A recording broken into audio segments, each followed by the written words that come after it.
자, 반갑습니다. 자, 오늘의 강의 같은 경우에는 여러분들께서 굉장히 궁금해하시고 궁금해하시는 최근 증시가 어떻게 진행이 될지, 최근 증시가 어떤 모양새를 보일지에 대한 시장 방향성에 대한 강의를 좀 상세하게 말씀해 드리기 위해서 지금 현재 강의 진행하고 있고요.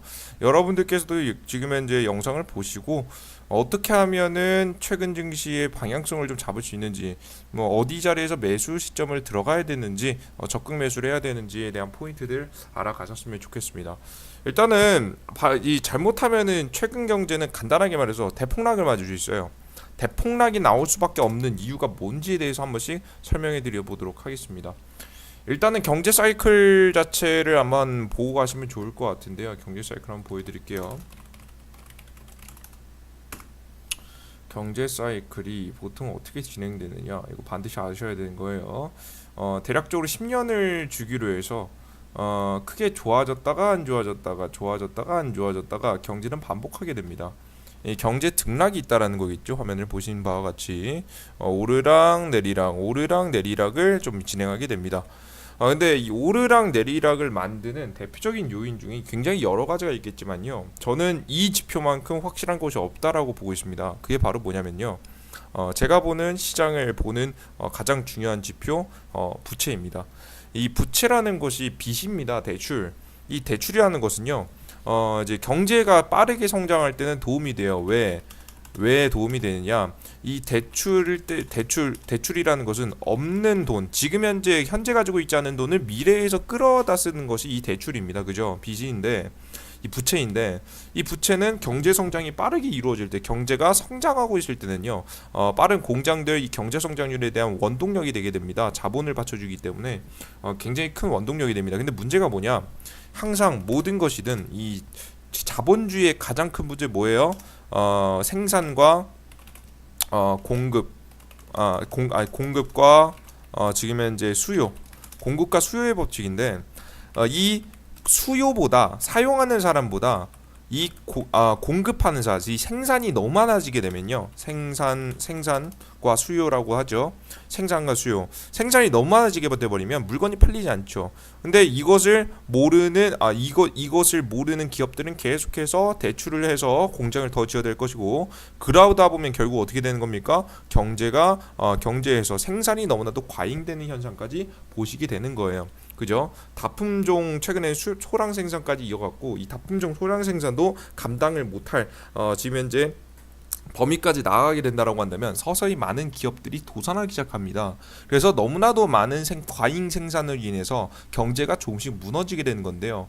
그때 당시에는 부채는 계속해서 늘어나는데 경제 성장은 안 나오는 지금 현재 굉장히 최악의 상황까지 이어가게 됩니다. 그래서 이 부채가 너무나도 많아졌을 때 이 부채를 청산하기 위해서 경기가 침체되면서 하락을 보이거나, 혹은 최근 수성자본주의로 들어서고서부터는 그 미국에서 금리 인상과 금리 인하로 인해서 정책적으로 지금 현재 통화량을 좀 제한하게 됩니다.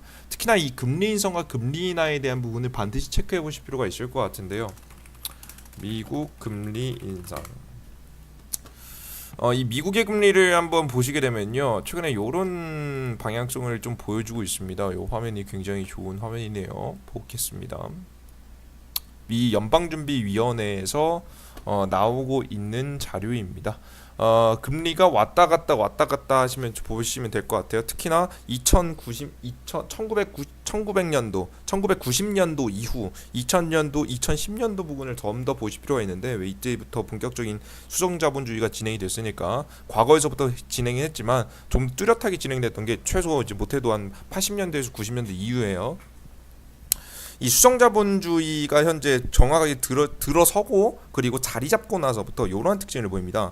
금리가 급속도로 올라간 이후에 경제 부채가 너무나도 낀 증시에서 경제 부채가 너무나도 많이 낀 상태에서 이 부채를 줄이기 위해서 무엇을 하면 금리 인상을 하게 될 경우에 지금 이제 경제가 무너지는 특징을 보여주고 있습니다.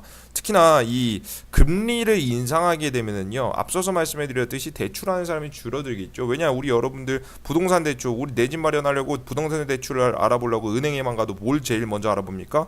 이자율을 굉장히 제일 많이 알아보죠. 맞아요. 그래서 금리, 세금 그 이자가 너무 높으면 여러분 대출 많이 해요, 안 해요? 안 하겠죠. 뭐 대출이 싸면 이자가 싸면 대출을 하게 되실 거고요. 많이 할 수 있는 확률이 높아지겠죠. 그래서 이 금리를 인상함으로 인해서 이 부채를 줄이고 세계 경제에 나와 있는 거품을 뺀다라고 보시면 될 것 같습니다. 근데 항상 급속도로 금리 인상이 진행됐고 급속도인 금리 인상에 경제가 적응할 시간을 주지 못하거나 혹은 그 중간에 문제가 터져버리게 된다라고 하면 경제 붕괴를 겪게 되는 겁니다. 실제 이때 당시 이제 2007년도 8년도 부근에 똑같은 일이 벌어졌죠. 리먼 브라더스 사태라고 해서 이 미국 연방준비위원회, 미국의 중앙은행입니다. 미국의 중앙은행에서 급속도로 금리 인상을 한 다음에 이 금리 인상이 된 현재 상태에서 경제가 버텨줘야 되는데 경제가 버텨주지 못했습니다. 왜? 경제가 시간을 두고 경제 회복을 해야 되는데 부채를 줄이면서도 어느 정도 경제에 좀 어느 정도 회복하는 단계를 좀 거쳐가야 되는데요. 이때 당시에 리먼 브라더스 사태가 터졌습니다. 리먼 브라더스 사태가 간단하게 짚어보게 된다라고 하면 리먼 브라더스 사태는 미국의 부동산을 사게끔 유도했습니다. 정부에서 정책적으로 기관을 두고 모든 국민들에게 정말 신용도가 낮은 사람들도 대출을 때려서 부동산을 살 수 있도록 만들어주는 것이 그 리먼 브라더스 이 사태의 원인이라고 보시면 될 것 같은데요. 그래서 이 사태로 인해서 너무나도 많은 부채가 늘어났고 그 부채가 있는 상태에서 급속적인 금리 인상이 진행되다 보니까 경제 부담이 되었고 경제가 대폭락하는 사건까지 나오게 됐습니다. 실제 이때 당시에 주식시장이 어땠냐? 요래요. 실제 이때 당시에 주식시장이 바로 요런 자리를 만들어줬어요. 잠시만요. 001 코스피 지수 가시면 요런 차트를 만들어줬습니다. 왼쪽에 보이시죠? 2007년도부터 2008년도 말 그리고 9년도까지 강하게 급락하는 모습을 현재 보여주게 됩니다. 그죠? 거의 지옥을 봤다라고 보시면 될 것 같아요.